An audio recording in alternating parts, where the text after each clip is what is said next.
नमस्ते बच्चों, आज हम लोग पढ़ेंगे इकोनॉमिक्स, जो कि आपका क्लास 10th इकोनॉमिक्स का बहुत ही इंपॉर्टेंट चैप्टर है डेवलपमेंट। ये आपका इकोनॉमिक्स का फर्स्ट चैप्टर है डेवलपमेंट। अब थोड़ा हम एक बार ब्रीफ में डेवलपमेंट चैप्टर में क्या क्या हमें पढ़ना है वो हम आपको बताते हैं, फिर हम लोग चैप्टर पर आएंगे।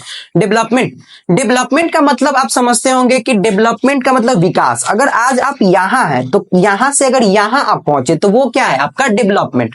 तो इस चैप्टर में मेनली हमें पढ़ना है कि डेवलपमेंट क्या होता है, हम डेवलपमेंट को अचीव कैसे कर सकते हैं, डेवलपमेंट क्यों जरूरी है, हम डेवलपमेंट से सीख क्या सकते हैं, और कैसे हम एक सोसाइटी को देखकर या एक कंट्री को, स्टेट को देखकर बता सकते हैं कि वो डेवलप है या नहीं। ठीक है, चलिए।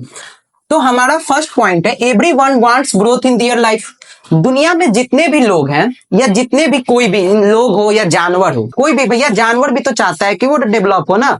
वो चाहता है कि आज मैंने, मान लिए कोई शेर है तो वो आज चाहता है कि मैंने किसी छोटे हिरन का शिकार किया, डियर का, तो कल मैं किसी क्या करूंगा, बड़े डियर का शिकार करूंगा, है कि नहीं। सेम उसी तरह अभी हम लोग इकोनॉमिक्स पढ़ते हैं ह्यूमन पर्सपेक्टिव से, तो एनिमल के पर्सपेक्टिव पे सोचने की कोई जरूरत है नहीं।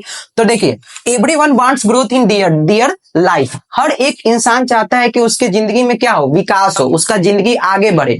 आज वो जहां है कल वो उससे आगे जाए। ठीक है, चाहे वो कोई गरीब इंसान हो तो, या कोई मल्टी बिलियनियर आदमी हो तो भी, वो भी चाहता है ग्रोथ होना। अगर आज मुकेश अंबानी जी हैं, वो इतने अमीर हैं, रतन टाटा वो इतने अमीर, फिर भी क्या वो नहीं चाहते हैं कि उनकी कंपनी ग्रो करे। अगर उनकी कंपनी ग्रो करेगी तो वो भी ग्रो करेंगे। और एक रिक्शा वाला, अगर वो आज रिक्शा चला रहा है तो वो चाहता है कल मैं ऑटो चलाऊं, ऑटो वाला चाहता है कल मैं टैक्सी लूं। इसी तरह हर एक इंसान अपने लाइफ में क्या चाहता है, ग्रोथ। आप भी, जैसे आपका एग्जाम्पल लेकर बताते हैं, आप अभी एग्जाम का प्रिपरेशन कर रहे हैं तो आप क्या चाहते हैं कि आपके बोर्ड्स में अच्छे नंबर आए। ये क्या है, डेवलपमेंट है। तो हर एक इंसान का डेवलपमेंट गोल्स क्या हो सकता है, अलग अलग हो सकता है, लेकिन हर एक इंसान चाहता है कि वो आज जहां पर है कल उससे ऊपर रहे। ठीक है, तो देखिए, development means growing bigger, stronger, financially, mentally, physically, emotionally. Development का मतलब सिर्फ यही नहीं होता है कि पैसा ज्यादा आना चाहिए। डेवलपमेंट का मतलब ये भी होता है कि हमें मेंटली डेवलप होना है। यानी आज हम किसी सिचुएशन में अगर घबरा जाते हैं तो कल ऐसा हम अपने आप को डेवलप कर ले कि कल उस सिचुएशन आने पे हमें कोई घबराहट ना फील हो। ठीक है, सेकेंड इज फिजिकली भी डेवलप। अगर कोई इंसान फिजिकली, मान लो कि 100 मीटर दौड़ने के बाद थक जाता है तो वो क्या चाहता है बाबू, वो चाहता है कि हम 500, 1 किलोमीटर का अपना स्टेमिना बनाए। तो वो क्या है, उसका भी तो, वो भी तो डेवलपमेंट है। फिर इमोशनली का मतलब होता है भावनात्मक रूप से। जैसे कि कोई इंसान, जैसे कि हम लोग फर्स्ट टाइम अगर घर से कहीं बाहर जाते हैं पढ़ने तो हमें घर की बहुत याद आती है, लेकिन धीरे धीरे हम बाहर रहना सीख लेते हैं। ये क्या हुआ, हमारा इमोशनल डेवलपमेंट। ठीक है, and next point is to जज अ कंट्री और society. Development is the best parameter. किसी भी कंट्री या सोसाइटी को अगर आपको जज करना है ना, तो डेवलपमेंट से बड़ा कोई पैरामीटर हो ही नहीं सकता है। आप उस सोसाइटी को कैसे जज करेंगे कि वो क्या अच्छा सोसाइटी है या खराब सोसाइटी है, तो उसके डेवलपमेंट को देख के।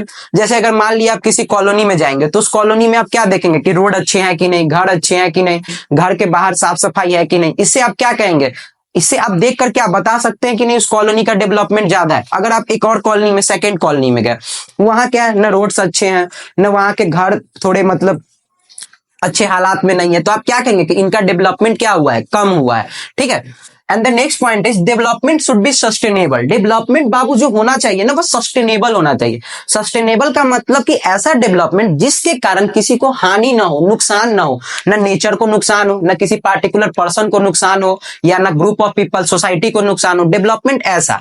अब ये नहीं कि अगर हमारे पास, जैसे कि आज हमारे पास पैसा नहीं है तो कल अगर हम वो पैसा किसी से छीन कर ला रहे हैं तो वो हमारा तो डेवलपमेंट हो गया, लेकिन क्या ये सस्टेनेबल डेवलपमेंट है? मैंने जो डेवलपमेंट अपना किया वो दूसरों को हानि पहुंचाकर किया, तो ऐसा डेवलपमेंट सही नहीं होता है। डेवलपमेंट कैसा होना चाहिए, सस्टेनेबल, कि हम दूसरे को हार्म ना करें। ठीक है, एंड एक हमने क्या किया है ना, यहाँ पर आपको एक फ्लो चार्ट बनाकर समझिए कि मैंने बता दिया है कि इस चैप्टर में मेनली हमको किस किस चीज के बारे में स्टडी करना है। पहला एक है कि ग्रोथ, हमें कैसे ग्रो करना है इसके बारे में। फिर टू जज अ सोसाइटी, एक सोसाइटी को जज करने के लिए कि सोसाइटी डेवलप है कि नहीं। शुड बी सस्टेनेबल होना चाहिए। फिर है लर्न फ्रॉम पास्ट, हमें अपने पास्ट से भी मोटिवेशन लेके डेवलपमेंट में काम आता है। जैसे कि हम लोग जानते हैं, हम लोग इंडिया में रहते हैं, पहले हमारे देश भारत भारत को क्या कहा जाता था, सोने की चिड़िया। तो इससे हमें मोटिवेशन मिलता है कि नहीं, जब भी देखते हैं हमारे देश में ग्रोथ होता है तो मीडिया में या न्यूज में क्या आता है कि भारत फिर से सोने की चिड़िया बनने की ओर अग्रसर है, यानी अपना है न, क्या कहते हैं, अपना कदम बढ़ा दिया है भारत फिर से सोने की चिड़िया बनने की ओर। इससे क्या हुआ, क्या हम अपने पास से सीखे कि नहीं, तो हमें अपना पास जो है ना वो मोटिवेट करता है कि भैया आपके पास कल इतना था, आज नहीं है किसी कारणवश, तो कल फिर इतना कीजिए, ठीक है। एंड एक है how to grow and achieve development goals, कैसे हम अपने डेवलपमेंट गोल्स को अचीव कर सकते हैं, ये भी हमें इस चैप्टर में पढ़ना है, ठीक है। अब एक कोट हम आपको बताते हैं बाबू की, जो कि डेवलपमेंट के हिसाब से बहुत जरूरी है, ठीक है। डेवलपमेंट मतलब क्या होता है, लर्न फ्रॉम पास्ट, कि हम अपने पास्ट से, बीते हुए कल से सीखें कि हमने क्या गलतियां की थी। वर्क इन प्रेजेंट, और उस गलती पर काम करें अपने प्रेजेंट में। And for the future happiness, इससे हमारा क्या होगा ना, आने वाला फ्यूचर खुद ब खुद ब्राइट हो जाएगा। मतलब अपने पास से सीखिए, प्रेजेंट में वैसा गलती ना करके अच्छे से काम कीजिए, और आपका फ्यूचर जरूर ही अच्छा होगा। अगर आपका 9th खराब है तो 9th का मत, उससे सीखिए कि 9th क्यों खराब हुआ, अभी 10th में आप उस पर काम कीजिए। इससे आपका जो आने वाला समय है ऐसे ही खुशी में जाएगा, क्योंकि आपका रिजल्ट अच्छा आएगा। आपका रिजल्ट अच्छा आएगा तो आपके पेरेंट्स खुश होंगे, आप खुश होंगे, है कि नहीं, ठीक है। तो देखिए एक और यहां पर है different people have different developmental goals. अलग अलग लोग के लिए डेवलपमेंट का जो गोल होता है ना वो अलग अलग होता है। किसी के लिए, किसी को कुछ चाहिए, किसी को कुछ चाहिए। जैसे कि यहाँ पर एग्जांपल है, एक लैंडलेस लेबर है, ऐसा लेबर जिसके पास जमीन ही नहीं है, तो उसके लिए डेवलपमेंट क्या होगा कि उसको डेली मतलब रेगुलर वर्क मिले, रेगुलर वर्क, डेली वेज, यानी उनको सैलरी अच्छा से मिले, है कि नहीं। और वो अपने है ना चिल्ड्रेन को क्या कर सके, स्कूल में भेज सके, ठीक है। Send their children to schools, इनके लिए तो यही डेवलपमेंटल गोल्स है। अब ये कहां अपने बच्चों को स्कूल में भेज पाएंगे, तो सरकारी स्कूल में, क्योंकि प्राइवेट स्कूल में भेजने के लिए क्या चाहिए, पैसा ज्यादा चाहिए ना बाबू, तो इसीलिए इनके लिए ये डेवलपमेंट गोल होगा। अगर एक फार्मर है तो उनके लिए डेवलपमेंट गोल क्या होगा कि रेन अच्छा से हो, अगर रेन अच्छा होगा तो उनका क्रॉप अच्छा होगा, अगर उनका क्रॉप अच्छा होगा तो उनको उसका प्राइस अच्छा मिलेगा, तो इनके लिए ये डेवलपमेंटल गोल्स हुआ। अगर वही कोई रिच इंडस्ट्रियलिस्ट है, ठीक है बाबू, अगर मान लिए कोई इंडस्ट्रियलिस्ट यानी कोई बहुत बड़ा बिजनेसमैन या कंपनी वाला इंसान, उसके लिए क्या होगा, उसके लिए डेवलपमेंटल गोल्स क्या होगा कि इन सब से देखिए कितना अलग होगा। अगर ये लोग अगर ये 500 रुपए के पीछे भाग रहे होंगे पर डे, तो ये भाग रहे होंगे पर डे 1000 रुपीज के पीछे, ठीक है, अगर एक अच्छा खासा फार्मर है तो। और ये क्या कर रहे होंगे, इनका जो गोल होगा ना वो 1,00,000-2,00,000 रुपीज पर डे का होगा। तो देख रहे हैं बाबू क्या कितना बड़ा डिफरेंस होता है। ये चाह रहे होंगे कि इनकी कंपनी ग्रो करे, अगर इनका कंपनी ग्रो करेगा तो इनका प्रॉफिट ज्यादा होगा।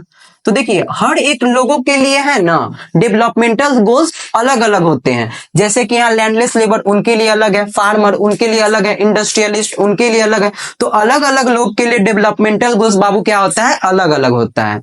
तो अब हमारा एक नेक्स्ट टॉपिक है कि डेवलपमेंट जो होता है ना, किसी एक के लिए जो डेवलपमेंट है हो सकता है वो किसी दूसरे के लिए डेवलपमेंट ना हो। यानी किसी एक इंसान का जो डेवलपमेंट हो रहा है उससे किसी दूसरे को हो सकता है हानि हो रहा हो। ऐसा क्यों, देखिए मान लिए कि इसका एक एग्जांपल हम अभी आपको बताते हैं। आपके बुक में दिया हुआ है इंडस्ट्रियलिस्ट और लोकल पीपल का एग्जाम्पल। अब देखिए इंडस्ट्रियलिस्ट है, उनके पास क्या होगा, मतलब उनके पास बहुत बड़ा बड़ा इंडस्ट्री है, किसी वो फैक्ट्री को चलाते हैं। अब फैक्ट्री में क्या होता है, फैक्ट्री में बड़े बड़े मशीनरी होते हैं, मशीन्स होते हैं। उनको चलाने के लिए क्या जरूरी है, उनको चलाने के लिए हमें इलेक्ट्रिसिटी का जरूरत होगा। और इलेक्ट्रिसिटी कैसे प्रोड्यूस होता है, तो इलेक्ट्रिसिटी प्रोड्यूस होने के लिए क्या करते हैं कि अगर हम डैम बनाते हैं, ठीक है, डैम यानी पानी के थ्रू बिजली प्रोड्यूस करते हैं, उसको हम लोग हाइड्रो इलेक्ट्रिसिटी कहते हैं, ठीक है। तो उसके लिए क्या करना होगा कि अगर लेट से हम यहाँ पर डैम बनाते हैं, तो डैम में क्या होता है ना, पानी को इकट्ठा किया जाता है। अगर हम पानी को इकट्ठा करेंगे तो धीरे धीरे पानी फैलेगा कि नहीं, तो आसपास का जो ये एरिया होता है ना उसको ये क्या कर देता है ना, डुबो देता है आसपास का एरिया। क्योंकि देखिए इधर तो पानी जा नहीं सकता है, तो जब पानी बढ़ेगा तो वो धीरे धीरे ऐसे एक्सपेंड होगा कि नहीं। अगर किसी चीज को आप ऐसे नहीं आगे की तरफ बढ़ने दीजिएगा तो वो क्या करने लगेगा, ऐसे एक्सपेंड हो जाएगा। तो इस केस में क्या होता है कि इधर जो आसपास का जो विलेज है ना वो क्या हो जाता है, सबमर्ज हो जाता है, डूब जाता है, ठीक है, पानी के वजह से। अब इसमें देखिए, अब यहां से तो इलेक्ट्रिसिटी प्रोड्यूस हुआ, अब ये जो इलेक्ट्रिसिटी है, क्या इससे है ना जो इंडस्ट्रियलिस्ट होगा उनको फायदा होगा कि नहीं? तो उनका तो डेवलपमेंट हो गया, लेकिन वो जो लोकल पीपल थे, लोकल पीपल को क्या हुआ? नुकसान हुआ। इनका घर डूबने लगा, इनका फसल डूबने लगा, इनके जानवर डूबने लगे, मतलब इनको कितना सारा नुकसान हुआ। तो यही चीज हम आपको बताना चाह रहे हैं कि अगर किसी एक का डेवलपमेंट है ना, जरूरी नहीं है कि वो दूसरे के लिए भी डेवलपमेंट है, हो सकता है वो दूसरे के लिए क्या हो? नुकसान हो। एक इसमें आपके बुक में एक और एग्जांपल दिया हुआ है, एक भाई और एक बहन का एग्जांपल। अगर एक लड़की है तो वो क्या चाहेगी कि मुझे भी अपने भाई के इतना इक्वल राइट्स मिले, हमें भी बाहर आने जाने का मौका मिले, हमें भी फॉरेन जाके पढ़ना है अगर, तो उसके लिए हमको कोई रोके नहीं। और वो क्या चाहेगी कि उसका भाई है, जिस तरह वो घर का काम करती है उसका भाई भी घर का काम करे। तो ये क्या हुआ ना, लेकिन देखिए अब इससे जो उसका भाई क्या होगा?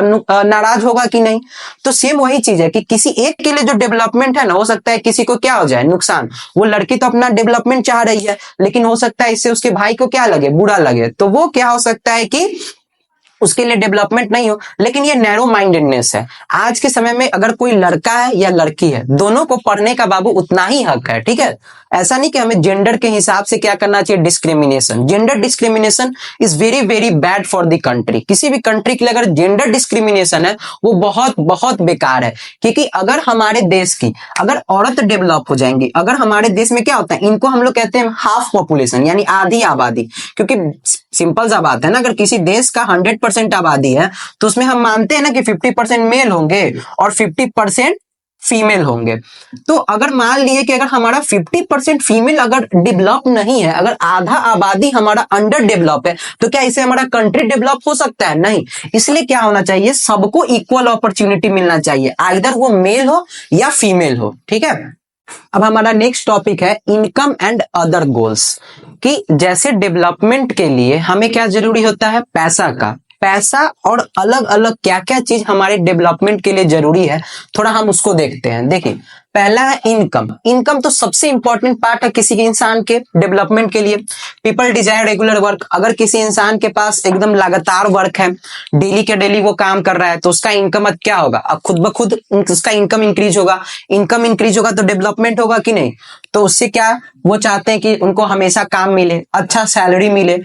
या अगर वो कोई फार्मर या बिजनेसमैन है तो वो चाहेंगे कि उनका जो क्रॉप है, यानी जो उनका फसल या अनाज है, उसका सही दाम मिले। अगर कोई इंडस्ट्रियलिस्ट है तो वो चाहेगा कि वो जो भी चीज बना रहा है उसका क्या मिले? अच्छा मार्केट में प्राइस मिले।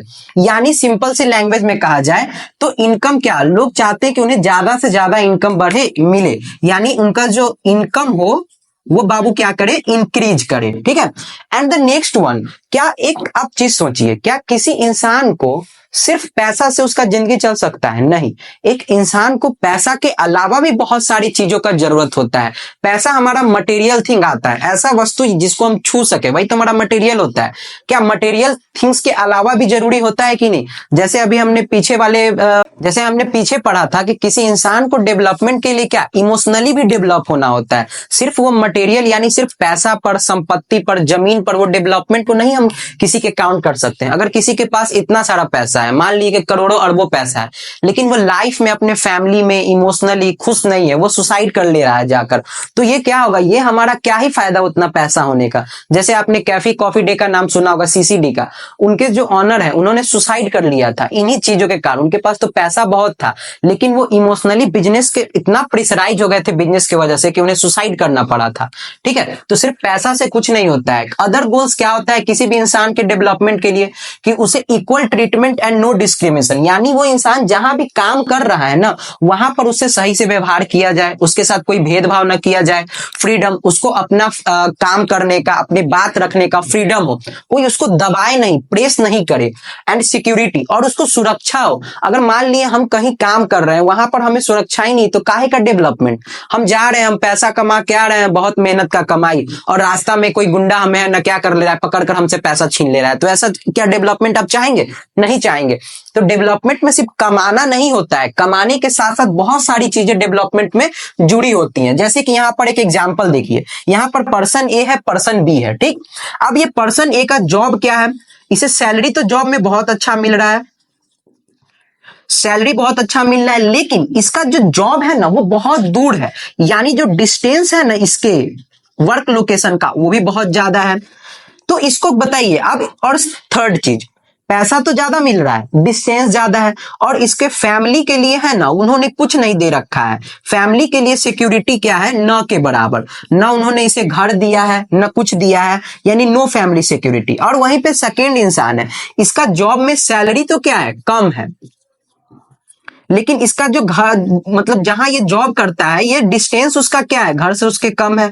उसके फैमिली के लिए उन्होंने क्या रखा है, बहुत सारी, जैसे है ना उस जिस कंपनी में वो काम करता है उस कंपनी वाले ने क्या कहा है कि भैया आपको हम क्वार्टर भी प्रोवाइड करते हैं, आप अपने फैमिली के साथ यहां भी रह सकते हैं। तो आप बताइए ये जो बंदा है ए और बी, आप किसके जैसा जॉब लेना चाहेंगे, बी के जैसा ना जनरली, क्योंकि भैया यहाँ पर सैलरी तो ज्यादा है लेकिन बाकी आपको कुछ मिल रहा है ना। आपका आप जो ये जहां पर आप काम कर रहे हैं वो रिमोट लोकेशन में, यानी आपसे घर से बहुत दूर है। फिर थर्ड, आपको फैमिली के लिए वहां कोई सिक्योरिटी नहीं है, आप अपने बच्चों के साथ नहीं रह सकते, अपने माता पिता पत्नी के साथ नहीं रह सकते हैं, तो क्या फायदा है ऐसा जॉब करने का। तो अब वहीं पे बी पर्सन है, बी के पास क्या है, सैलरी तो कम है लेकिन वो घर के पास है, तो वो अपने से उसको प्लस क्या किया जा रहा है कि उसको जो कंपनी है वो क्या कह रही है, एकोमोडेशन भी प्रोवाइड करा रही है कि मतलब आप हमारे यहाँ आकर रह सकते हैं, हम आपको क्वार्टर देंगे। तो इससे क्या होगा, इसमें हमें क्या देखा कि यहाँ पे इसने क्या किया, जो बंदा है वो सेकंड वाला ज्यादा खुश रहेगा। क्यों, क्योंकि डेवलपमेंट जो है ना बाबू, वो एक मिक्स ऑफ गोल होता है। डेवलपमेंट में हम लोग सिर्फ पैसा को नहीं देखते हैं, डेवलपमेंट में हम लोग पैसा के साथ साथ और भी बहुत सारे पैरामीटर को कंसीडर करते हैं कि एक इंसान खुश कितना है, ये मेन चीज होता है डेवलपमेंट का। अब हमारा इस डेवलपमेंट चैप्टर में हमारा नेक्स्ट टॉपिक है बाबू नेशनल डेवलपमेंट, यानी कि हम कैसे पता करेंगे कि एक कंट्री डेवलप है या नहीं। किसी एक कंट्री के डेवलपमेंट का, नेशनल का माने होता है राष्ट्रीय, जब पूरे देश लेवल पर हम किसी चीज को बात करते हैं ना तो उसी को नेशनल बोलते हैं, ठीक है। तो नेशनल डेवलपमेंट, इसमें क्या होगा कि अगर एक देश है तो उसमें तरह तरह के लोग होंगे, सबका डेवलपमेंट पर व्यू अलग अलग होगा। अगर कोई इंडस्ट्रियलिस्ट है तो वो क्या चाहेगा कि देश का इंफ्रास्ट्रक्चर अच्छा हो, मतलब कि वहां है ना किसी चीज को प्रोड्यूस करना आसान हो, रॉ मटेरियल की अवेलेबिलिटी अच्छा हो। इंडस्ट्रियलिस्ट के लिए तो वो डेवलपमेंट का गोल हुआ। अगर कोई फार्मर है तो वो सोचेगा कि देश में है ना इरिगेशन का अच्छा फैसिलिटी हो, फर्टिलाइजर्स आसानी से मिल जाए, उनको जो प्रोडक्ट उन्होंने क्रॉप प्रोड्यूस किया उनके लिए मार्केट उनको आसानी से मिल जाए। कोई अगर स्टूडेंट है तो वो क्या चाहेगा कि उसके लिए क्या हो कि एजुकेशन इंस्टीट्यूशन का सुविधा हो, मतलब वो पढ़ाई करना चाहे तो अच्छे से अपना पढ़ाई को कंप्लीट कर सके, उसके लिए स्कूल कॉलेज ट्यूशन इन सब का सुविधा आसान हो।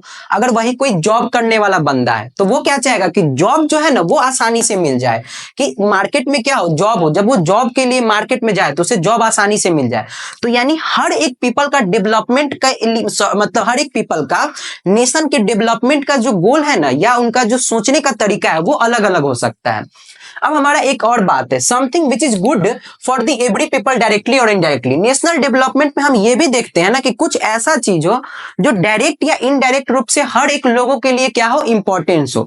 अब जैसे कि बताइए, अगर महाराष्ट्र में अगर कोई हाईवे बन रहा है तो इससे अगर कोई बच्चे या कोई इंसान अगर यूपी में रह रहा है उसको कैसे फायदा होगा, तो होगा क्या, अगर महाराष्ट्र में हाईवे बनेगा हो सकता है तो महाराष्ट्र में फैक्ट्रीज लगेंगी, क्योंकि अगर हाईवे है तो उसी के किनारे तो बड़ी बड़ी फैक्ट्रियां लगती हैं, क्योंकि उन्हें क्या चाहिए होता है, कनेक्टिविटी अच्छा चाहिए होता है। तुमको कनेक्टिविटी अच्छा मिलेगा तो वहां पर क्या लगेंगी, फैक्ट्रीज लगेंगी।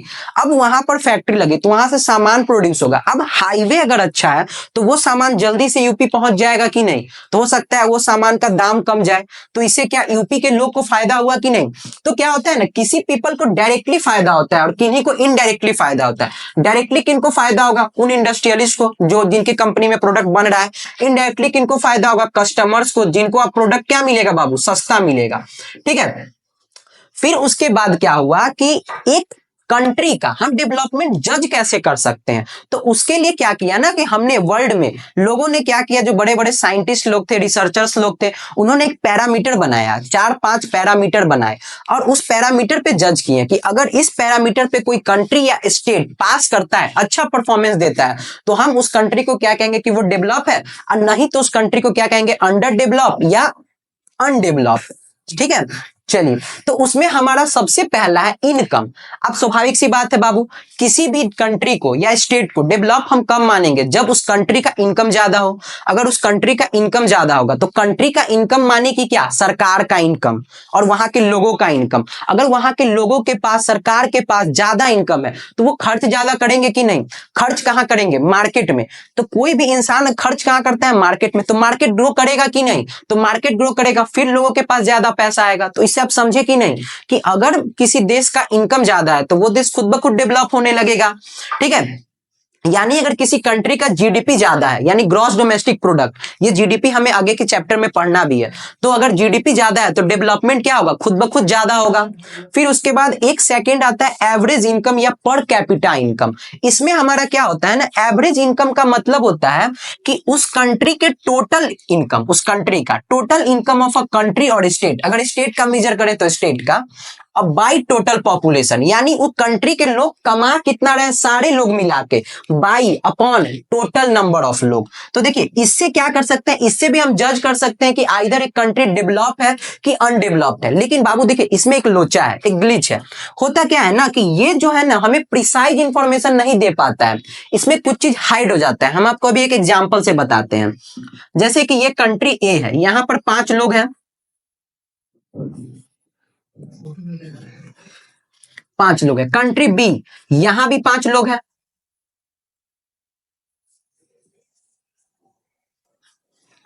अब देखिए क्या होगा, दोनों जगह 5-5 लोग हैं। पहले फर्स्ट का इनकम 100, सेकंड का 200, थर्ड का 300, फोर्थ का 400, फिफ्थ का 500। तो इनका टोटल इनकम क्या होगा, 5 और 4, 9, 3, 12, 14, 15। तो इनका टोटल इनकम कितना हो गया बाबू, 1500, जो कि एवरेज इनकम का क्या होता है formula, total income by upon total population. तो टोटल पॉपुलेशन कितना आया, 5। तो हमने जब इसको डिवाइड किया तो हमें पता चला 300 रुपीज पर पर्सन, यानी एक इंसान जो है ना उसका इनकम कितना है, 300 रुपीज पर मंथ, पर पर्सन। अब हम वही क्या करते हैं, सेकेंड कंट्री का एग्जांपल लेते हैं। यहां जो बंदा, फर्स्ट बंदा है, इसका इनकम है 10,000 रुपीज, सेकेंड का इनकम है 500, थर्ड का इनकम है 200, फिर इसका इनकम है 300 और इसका इनकम है 1000। अब इस केस में क्या हुआ कि देखिए, चलिए इसको 1000 नहीं लेते, इसको भी 500 ही लेते हैं। अब क्या हुआ, इस कंट्री का आप टोटल इनकम काउंट कीजिए, 5, 10, 13, 1500 और ये 10,000, यानी ये आ गया हमारा 11,500 बाई कितना, नंबर ऑफ पीपल 5। इसको हम डिवाइड करते हैं, 5 2 जा 3, यानी ये लगभग 2300 के आसपास आया। ठीक है, अब इससे क्या पता चला कि देखिए, अब आप इस कंट्री को देखेंगे और इस कंट्री के इनकम को देखेंगे तो आपको क्या लगेगा कि ये कंट्री के जो लोग हैं ना बहुत ज्यादा डेवलप है, क्योंकि इनका एवरेज इनकम कितना आ रहा है, 2300, यानी हर एक इंसान क्या कर रहा है, 2300 रुपया कमा रहा है। और यहाँ क्या हो रहा है, हर एक कंट्री का जो इंसान है वो 300 रुपया कमा रहा है। तो हम तो सीधे बोल देंगे ये कंट्री ज्यादा डेवलप है भैया। ठीक है, वो तो ठीक है, एक पैरामीटर है, लेकिन देखिए इसमें क्या हो गया, इसमें एक चीज छुप गया। अब यहाँ पे क्या है, दिख रहा है, ये जो पहला वाला बंदा है ना, इसका इनकम 10,000 है, इसका इनकम 10,000 है, तो इसका इनकम ज्यादा है ना, इसके वजह से इन लोगों का एवरेज इनकम बढ़ा है, ऐसे नहीं बढ़ा है। तो ये क्या हुआ कि ये जो एक बंदा है ना वो अकेले इन चारों का जगह छेका हुआ है, और ये जो चारों है ना, ये बस छोटे से जगह में ये चारों एकोमोडेट हुए हैं। समझ में आया? तो इस कंट्री में ये हुआ, इस कंट्री में क्या है, रिच एंड पुअर के बीच में जो डिफरेंस है ना बाबू वो बहुत ज्यादा है। तो एवरेज इनकम में ये चीज छुप जाता है। अब यहाँ क्या है, यहाँ सारे हैं ना एवरेज यानी पुअर लोग ही हैं, यानी यहाँ क्या हुआ, गरीब लोग नहीं है। तो यहाँ जो आ रहा है ना एकदम एक्यूरेट आ रहा है। तो एवरेज इनकम कई बार क्या होता है ना कि वो ये नहीं बता पाता है कि रिच और पुअर के बीच में डिफरेंस क्या है। ठीक है, तो ये भी एक पैरामीटर। अब इस पैरामीटर में आप समझ गए ना कि एवरेज इनकम हमारा क्या होता है, total income of a country by total population.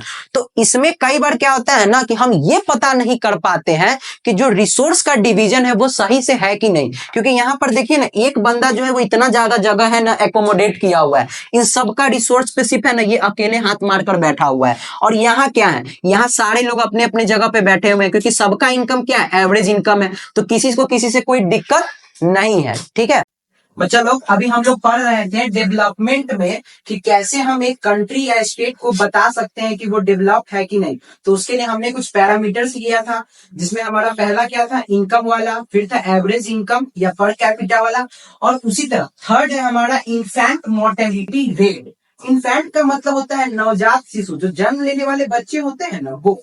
तो इन्फेंट मोर्टेलिटी रेट में हम लोग क्या देखते हैं कि the number of children that die before the age of 1/1000 children born in a year. किसी एक स्टेट में या कंट्री में एक साल में पर 1000 बच्चे, यानी बच्चे जो जन्म ले रहे हैं ना, उनमें से हर 1000 बच्चे पे कितना बच्चा एक साल से पहले उनका डेथ हो जा रहा है। इसी को हम लोग कहते हैं इन्फेंट मोर्टेलिटी रेट। जैसे कि अगर आप देखिए, मान लीजिए कि यहाँ पर किसी स्टेट में मान लीजिए कि 47 चिल्ड्रेन पर 1000 बच्चे पे है ना डेथ कर जा रहा है। मतलब कि अगर मान लीजिए इस स्टेट का पॉपुलेशन अगर 10,000 है, ठीक है, तो इसमें 470 बच्चे हर 10,000 बच्चा में एक साल उनका उम्र होने से पहले ही उनका डेथ हो जाता है। तो ये इन्फेंट मोर्टेलिटी रेट है। अब इससे कैसे हम मेजर करेंगे डेवलपमेंट को? तो अगर किसी स्टेट का अगर इन्फेंट मोर्टेलिटी रेट कम होगा, इससे हम क्या पता कर सकते हैं कि उस स्टेट में मेडिकल फैसिलिटी अच्छा है, लोगों का एजुकेशन अच्छा है। आप कहेंगे सर एजुकेशन का इससे क्या लेना देना है? अरे बाबू, अगर एजुकेशन किसी का अच्छा होगा तो अगर उस बच्चे को जब जन्म लिया या उसका कुछ होगा तो तबीयत खराब होगा या कुछ भी अगर उसका क्रिटिकल सिचुएशन होगा, तो अगर पढ़े लिखे लोग रहते हैं तो वो जल्दी डॉक्टर के पास जाते हैं, और जो कम पढ़े लिखे लोग होते हैं वो थोड़ा टालते हैं, कहते हैं बाद में जाएंगे बाद में जाएंगे। इस चक्कर में क्या हो जाता है, कई बार देर हो जाता है। तो इसीलिए जो भी स्टेट, जैसे अगर केरला का एग्जाम्पल आप देखें, तो केरला में जो इन्फेंट मोर्टेलिटी रेट है ना वो 5 और 6 के अराउंड है। मतलब हर 1000 बच्चे में वहां से 5 और 6 बच्चे का ही डेथ एक साल से पहले होता है। अब देखिए एमपी में, देखिए यानी मध्य प्रदेश में 47 बच्चे 1000 पे 47 बच्चों का जो डेथ है ना, वो उनका एक फर्स्ट बर्थडे आने से पहले ही हो जाता है। फिर तरह छत्तीसगढ़ में 40, यूपी में 40, देखिए यहाँ राजस्थान में क्या है 35, बिहार में 27 और केरला में ओनली अराउंड 5 to 6। यानी अगर राजस्थान में अगर 1000 बच्चे जन्म लेते हैं ना, तो उनमें से 35 बच्चों का डेथ उनके फर्स्ट बर्थडे आने से पहले ही हो जाता है। ठीक है, तो ये था हमारा इन्फेंट मोर्टेलिटी रेट। अब अगला हमारा लिटरेसी रेट। लिटरेसी का मतलब होता है हिंदी में साक्षरता दर, कि कौन सा बच्चे वो कितना पढ़े लिखे हैं कि नहीं, जो हमारा देश का पॉपुलेशन है वो पढ़ा लिखा है कि नहीं, हम इससे ये पता करते हैं। इसमें क्या होता है, measure the proportion of literate population above 7 years. 7 साल से ऊपर वाले जो लोग हैं ना, वो पॉपुलेशन में कितने ऐसे लोग हैं 7 साल से ऊपर वाले जो पढ़े लिखे हैं। अब देखिए इससे क्या मेजर होगा। अब लिटरेसी रेट अगर किसी कंट्री का ज्यादा है तो इससे आप नहीं कहेंगे कि अगर पढ़े लिखे लोग ज्यादा है तो भैया वहाँ डेवलपमेंट ज्यादा है, वहाँ का सरकार क्या अच्छा काम कर रही है तभी तो लोग पढ़ रहे हैं। अगर कहीं सरकार अच्छा काम नहीं करेगी, वहाँ गुंडा राज होगा, तो क्या कोई बच्चे वहाँ पढ़ पाएंगे? न स्कूल न कॉलेज, बच्चे जा नहीं पाएंगे डर के मारे, लड़कियां घर से बाहर नहीं निकल पाएंगी, तो वहाँ का लिटरेसी रेट कमेगा कि नहीं कमेगा? जैसे कि देखिए 1981 में क्या था अपने कंट्री में, सिर्फ 41 है ना, जो टोटल पॉपुलेशन का सिर्फ 41% लोग पढ़े लिखे थे, जिसमें मेन जो थे वो 55 और वीमेन देखिए 26%। मतलब 1981 में आप देख रहे हैं देश का कंडीशन कितना खराब था, कि देश में अगर 100 लड़कियां हैं उनमें से सिर्फ 26 लड़कियां पढ़ पाती थी। मतलब क्यों? क्योंकि देश में उस समय माहौल अच्छा नहीं रहा होगा, मान लीजिए कि कानून व्यवस्था अच्छा नहीं रहा होगा, एजुकेशनल फैसिलिटी अच्छा नहीं रहा होगा, और हमारा जो सोसाइटी है वो हमें क्या करता है कि औरतों को यानी लेडीज को दबा के रखता है। पैट्रियार्कल सोसाइटी मतलब पितृसत्ता वाला, यानी जो यहाँ पर मेल होते हैं ना उनको हमेशा फीमेल से एवं माना जाता है। यही सब कारण था। लेकिन धीरे धीरे समय के साथ क्या हुआ, वो चीज चेंज हुआ। आज के समय में देखिए ओवरऑल हमारे जो देश का जो लिटरेसी रेट है वो 74% पे आ गया है। यानी हर 100 में से 74 बंदे पढ़े लिखे हैं, जिसमें से मेन तो 82% मेन का लिटरेसी रेट है। फीमेल का 66%। यानी आज के समय में देख रहे हैं कितना सडन जंप आया, 40%, यानी यहाँ 26% तो यहाँ 66। समझ में आया, देखिए कितना सडन जंप आया। तो ऐसा क्यों हुआ? ऐसा देश में इसलिए हुआ कि समय के साथ देश बदला, देश में डेवलपमेंट हुआ, देश के लोगों का सोच बदला। इसके वजह से उन्होंने क्या किया, औरतों को लड़कियों को पढ़ाना शुरू किया। ठीक। एंड नेक्स्ट है हमारा नेट अटेंडेंस रेशियो। इसमें हम लोग क्या करते हैं बच्चे, इसमें हम लोग डिसाइड करते हैं या पता ये करते हैं कि 6 से 10 साल के जो एज ग्रुप के बच्चे हैं ना वो कितना स्कूल जा रहे हैं। अब 6 से 10 साल के स्कूल के बच्चे कहाँ प्राइमरी स्कूल में जाएंगे। अगर किसी भी बच्चा का जो पढ़ाई वो प्राइमरी स्कूल से ही तो शुरू होता है, यानी पहले कोई भी काम शुरू करेगा तो प्राइमरी स्कूल से ही करेगा। तो प्राइमरी स्कूल में अगर ज्यादा बच्चे जाएंगे तो इसका क्या संभावना है कि यानी पेरेंट्स अपने बच्चों को ज्यादा भेज रहे हैं स्कूल में। अगर ज्यादा अपने स्कूल बच्चों को स्कूल में भेजेंगे तो वो ज्यादा पढ़ेंगे। तो नेट अटेंडेंस रेशियो वही बताता है। आज के समय में देखिए रूरल एरियाज में यानी गांव में सिर्फ 71% बच्चे जो है ना वो प्राइमरी स्कूल को अटेंड करते हैं, और शहर में ये क्या है 77%। यानी देख रहे हैं अभी भी हमारे देश में बहुत सारा डेवलपमेंट का स्कोप बाकी है। इन सारे क्राइटेरिया से पैरामीटर से आपको पता चला होगा। ठीक है, अब हमारा नेक्स्ट टॉपिक है पब्लिक फैसिलिटीज। पब्लिक फैसिलिटीज का मतलब ये हुआ कि इसमें जो हमारे लोग हैं, लोग को हम अपने देश के लोगों को क्या क्या फैसिलिटीज प्रोवाइड कर पा रहे हैं। जैसे अभी हमने केरला का एग्जांपल देखा था। केरला में क्या था, इन्फेंट मोर्टेलिटी रेट बहुत ही कम था, और केरला हमारा बहुत ही डेवलप स्टेट भी है। इसका ये मतलब कहीं से नहीं है कि केरला में गरीब लोग नहीं होंगे वहां, क्योंकि हमने कैसे पता लगाया एवरेज इनकम के बेसिस पे। और एवरेज इनकम के समय भी हमने देखा था कि एवरेज इनकम छुपा देता है एक अमीर और गरीब के बीच का अंतर, क्योंकि वो दोनों को मिलाकर बनता है ना। तो इसीलिए क्या होता है ना बाबू कि हमें गवर्नमेंट को क्या होता है कि वो जो पुअर्स जो अमीरों के बीच में छुप गए हैं उनको डेवलप करने के लिए सरकार को कुछ स्कीम्स चलाना होता है। ठीक है, तो और जैसे कि एक बात आपने देखा होगा, अब कुछ चीज है ना जो सिर्फ सरकार ही कर सकती है। जैसे कोरोना के टाइम में था, कोरोना के टाइम में आपने सबने देखा होगा कि कितना विकराल सिचुएशन हो गया था। उस समय अगर गवर्नमेंट नहीं आगे आती तो क्या कितना करोड़ों लोग का जान जाता क्या। और जो कोरोना था क्या वो अमीर को ही सिर्फ मारा था, गरीब को नहीं मारा था, या सिर्फ गरीब को ही मारा था अमीर को नहीं मारा था। कोरोना से अमीर और गरीब सबका डेथ हुआ था बाबू। तो इससे हमको क्या पता चलता है कि कुछ चीज जो है ना वो सिर्फ उसको गवर्नमेंट ही कंट्रोल कर सकती है। फिर गवर्नमेंट ने क्या किया, लॉकडाउन लगाया, क्योंकि कोई एक पर्सन अपने स्टैंडर्ड के हिसाब से अपने बेसिस पर लॉकडाउन लगा सकता है, नहीं लगा सकता है, ये तो गवर्नमेंट ही कर सकती है ना। तो जो ऐसी फैसिलिटीज जो गवर्नमेंट हमें प्रोवाइड करती है उसी को हम लोग कहते हैं पब्लिक फैसिलिटी। और पब्लिक फैसिलिटीज में क्या होता है ना बाबू कि डिस्क्रिमिनेशन नहीं होता है, सबके लिए होता है। ठीक, अगर कोई स्कीम गरीबों के लिए बना है तब तो वहां अमीरों को नहीं मिलेगा, लेकिन अगर कोई स्कीम एक जनरल पॉपुलेशन के लिए बना है तो वहां पे कोई डिस्क्रिमिनेशन सरकार नहीं करती है, आइदर वो गरीब हो और अमीर हो। जैसे आप किसी ट्रेन में ट्रेवल करते हैं तो ट्रेन में जो होता है ना बाबू जनरली गवर्नमेंट को जो भी हम पे मतलब ट्रेन रेलवे तो हमारा गवर्नमेंट की कंपनी है। ठीक है, तो वहां पर जो हम टिकट का चार्ज देते हैं वो जनरली सिर्फ 55 to 56% के एवरेज में हम गवर्नमेंट को पे करते हैं। बाकी जो पैसा जो टिकट का है ना वो किसी न किसी के टैक्स के मनी से आया है। तो क्या गवर्नमेंट वहां गरीबों को भी कंसेशन दे रही होती है और अमीरों को भी कंसेशन दे रही होती है। ठीक है, तो गवर्नमेंट का यही काम होता है कि अमीर और गरीब को बिना डिस्क्रिमिनेशन बिना भेदभाव के क्या करे कि लोगों को फैसिलिटीज प्रोवाइड करे।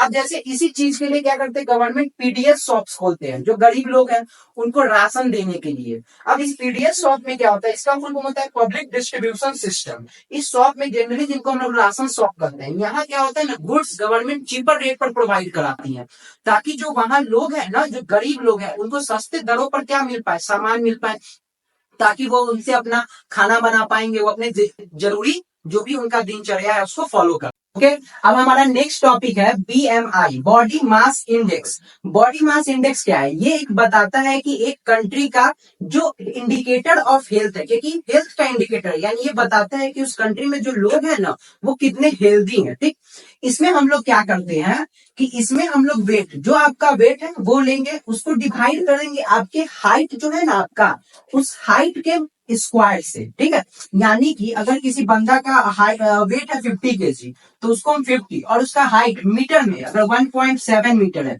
तो इसका स्क्वायर करके डिवाइड करेंगे, तो जो इससे आंसर आएगा वो हमारा बीएमआई होगा। बीएमआई हमें ये बताता है कि वेदर आप अंडर नोरिश्ड है या आप नोरिश हैं। ठीक है, मतलब कि अगर आपका जैसे कि आप बीएमआई चेक करेंगे तो उसमें आप पता कर सकते हैं कि आप ओवर वेट है या अंडर वेट है या आपका वेट सही है। तो क्या बीएमआई से पता चला कि नहीं, बीएमआई के थ्रू हम पता कर सकते हैं कि नहीं कि कोई बच्चा या कोई बंदा मोटा है, पतला है या हेल्दी है। ठीक है, तो वो फिर उसके बाद एक है ह्यूमन डेवलपमेंट इंडेक्स, HDI। ये एक रिपोर्ट है जिसे कौन क्रिएट करता है, UNDP, united nation development programme. ये जो यूनाइटेड नेशन संस्था है ना, जो पूरे वर्ल्ड लेवल की संस्था है, वो इस रिपोर्ट को बनाती है। तो इस रिपोर्ट में क्या है, इस रिपोर्ट में उन्होंने कुछ 5 पैरामीटर्स लिए हैं।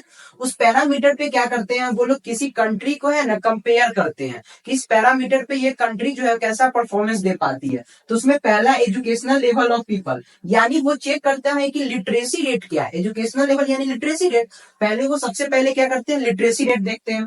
फिर हेल्थ स्टेटस, यानी वहां के जो लोग हैं वो हेल्थ के हिसाब से कितना हेल्दी है कि नहीं, उनका लाइफ एक्सपेक्टेंसी कितना है, वो ज्यादा जी रहे हैं कि नहीं जी रहे हैं। अगर हेल्थ अच्छा होगा तो आप खुद ब खुद क्या होगा, लाइफ एक्सपेक्टेंसी बढ़ जाएगा कि नहीं, इंसान का जिंदगी बढ़ जाएगा कि नहीं। अगर एक कंट्री में हेल्थ का कंडीशन खराब है, जैसे कि अफ्रीकन कंट्री में, तो वहां के लोगों का आप देखेंगे ना, लाइफ एक्सपेक्टेंसी बहुत कम होता है।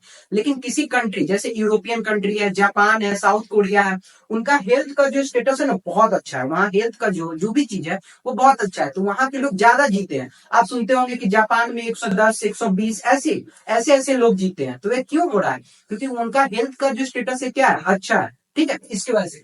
अगला है हमारा पर कैपिटा इनकम। अब इसमें क्या होता है, इसमें हम ये देखते हैं कि एक जो बंदा है, जो ऑन एवरेज पूरे कंट्री का जो पॉपुलेशन है वो कितना कमाता है, इससे हम पता कर पाएंगे। अगर सिंपल सी बात है कि एक कंट्री का पॉपुलेशन ज्यादा होगा तो हम यही कहते हैं ना कि वो देश ज्यादा डेवलप है। लेकिन इसमें हम पढ़े थे, इसमें कुछ फ्लॉज है, इसमें कुछ कमियां हैं।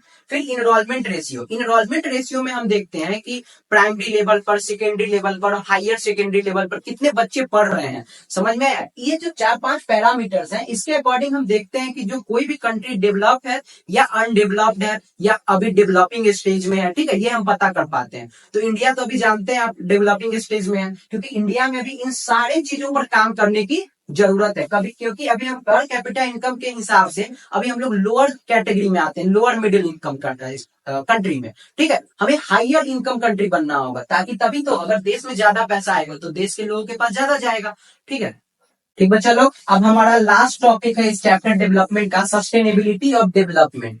यानी जो डेवलपमेंट हमारा होना चाहिए ना, वो सस्टेनेबल होना चाहिए। मतलब अगर ऐसा नहीं होना चाहिए कि हम तो डेवलप हो रहे हैं लेकिन इन्वायरमेंट का एकदम बैंड बजा के रख दिए। जैसे आज के समय में क्या होता है कि आज के समय में हमारे देश में जो भी इलेक्ट्रिसिटी प्रोड्यूस होता है, उसका मेजर सोर्स ऑफ इलेक्ट्रिसिटी हम कोल से प्रोड्यूस करते हैं। अब कोल से इलेक्ट्रिसिटी प्रोड्यूस करते हैं तो क्या होता है, कोल बहुत ज्यादा पहले क्या करता है, पॉल्यूशन क्रिएट करता है। अब इससे क्या होगा बाबू, क्या ये डेवलपमेंट जो हम लोग कर रहे हैं, अब इस इलेक्ट्रिसिटी को हम कंज्यूम करेंगे, क्या ये हमारा सस्टेनेबल है? लॉन्ग टर्म में हमारे इन्वायरमेंट को कितना नुकसान होगा? तो हमें अपने आप को डेवलप तो करना है, लेकिन बिना क्या कहते हैं, प्रकृति को नुकसान पहुंचाए हुए या किसी और पर्सन को नुकसान पहुंचाए हुए। ठीक है, आज आप देखते होंगे अंधाधुंध जंगलों का कटाई हो रहा है। अब जंगल की कटाई होने से क्या होता है कि जो जंगल के जानवर हैं वो विलुप्त होते जा रहे हैं। तो क्या ये सस्टेनेबल है? हम अपने डेवलपमेंट के लिए किसी और को नुकसान पहुंचा रहे हैं, तो ये हमारा सही नहीं है। अब उसके बाद क्या है, नॉन रिन्यूएबल रिसोर्सेज है फिक्स स्टॉक। कुछ हमारे पास जो नॉन रिन्यूएबल रिसोर्सेज है, जिसको हम रिन्यू नहीं कर सकते, उनका स्टॉक फिक्स है। अब उसका हम अंधाधुंध यूज किए जा रहे हैं, क्या वो बच पाएगा? अब अगर उसको हम अभी बचा के नहीं रखेंगे, उसका कम यूज नहीं करेंगे, तो क्या आने वाले जनरेशन को हमें वो मिल पाएगा? नहीं। तो क्या आने वाले जनरेशन के साथ आपने गलत किया कि नहीं किया? उनको भी तो हक है। जैसे अब आज के समय में आप देखते होंगे ग्राउंड वाटर क्या हो रहा है कि आज के समय में इंडिया में लगभग 300 से 400 ऐसे डिस्ट्रिक्ट है ना, जहां ग्राउंड वाटर का भारी किल्लत हो गया। गर्मी के सीजन में वहां पानी ही नहीं मिल पाता है। कई कई तो ऐसे जिला है, डिस्ट्रिक्ट है, जहां ठंड के इवन मानसून के भी सीजन में पानी की कमी हो जाती है। तो इससे आप क्या समझे कि ग्राउंड वाटर ऐसा क्यों हुआ? क्योंकि हमने ग्राउंड वाटर को सेव करने के लिए कभी कोई स्टेप ही नहीं उठाया। हम लोग का सेविंग के प्रति, ग्राउंड वाटर को सेव करने के प्रति कोई हम लोग का ध्यान ही नहीं था। वो फिर हमने क्या किया, जहां इंडस्ट्री ग्राउंड वाटर मान लीजिए कि ज्यादा है, वहां पर हमने इंडस्ट्री ज्यादा लगा दिया। अब इंडस्ट्री ज्यादा लगाने से क्या होगा, इंडस्ट्री ज्यादा पानी का यूज करेगा, तो पानी कमेगा कि नहीं? इसके कारण ग्राउंड वाटर का लेवल जो पहले यहाँ पर था अब यहाँ पर चला गया। बताइए, तो इससे कितना ज्यादा लोगों को नुकसान होगा। ये था लेवल शुरुआत में, अब नाउ वट इज यहाँ पर लेवल चला गया। तो बताइए कितना लोगों को दिक्कत हो रहा है, वहां सुखाड़ पड़ जाता है, लोग खेती नहीं कर पाते, इसकी वजह से बहुत सारे किसान आत्महत्या कर लेते हैं। फिर सेकेंड है हमारा क्रूड ऑयल का एग्जाम्पल। क्रूड ऑयल क्या माने की कच्चा तेल। आज के समय में देख रहे होंगे कि धीरे धीरे जो हमारे कंट्री में भी इलेक्ट्रिक व्हीकल ईवी की भीड़ आ गई है। एकदम टाटा कंपनी को देख रहे हैं, एकदम लगातार हर 2 3 4 महीने पे आप सुनते होंगे कि उन्होंने ईवी सेक्टर में ये करने जा रहे हैं, ये करने जा रहे हैं। इससे क्या हो रहा है, क्यों? क्योंकि क्रूड ऑयल जो है ना बाबू, वो सस्टेनेबल नहीं है। पहला बात, ये तो नॉन रिन्यूएबल है। एक बार हमने खर्च कर दिया तो उसके बाद तो हम इसको बना नहीं सकते हैं, क्योंकि क्रूड ऑयल को बनने में मिलियंस ऑफ ईयर्स लगता है। तो उतना साल आप वेट कर पाएंगे नहीं, क्योंकि भैया एक आदमी का जिंदगी कितना है, 60 से 70 साल 80 साल का जिंदगी है। वो मिलियंस, 1 मिलियन 10 लाख होता है। उतना साल कौन वेट करेगा भैया क्रूड ऑयल बनने के लिए? तो इसलिए क्या है, ये सस्टेनेबल नहीं है। फिर से उसके बाद क्या है, ये नॉन रिन्यूएबल है। तो इसके वजह से क्या हो रहा है ना कि हम लोग इनके प्रति अब धीरे धीरे है ना, इनसे दूर होते जा रहे हैं, क्योंकि ये सस्टेनेबल नहीं है। लॉन्ग टर्म में हमारे देश को, हमारे कंट्री को, हमारे वर्ल्ड को इनसे नुकसान है। और उसके बाद उसके ऊपर एक और इनका सबसे बड़ा है ना ड्रॉबैक है कि ये पॉल्यूशन भी बहुत ज्यादा फैलाते हैं। तो इसीलिए क्या हो रहा है कि बाबू, डेवलपमेंट तो होना चाहिए लेकिन वो सस्टेनेबल होना चाहिए। ठीक है, तो इसी के साथ हमारा ये चैप्टर पूरा समाप्त हुआ। हम होप करते हैं कि आपको बहुत अच्छा समझ में आया होगा। Thank you so much.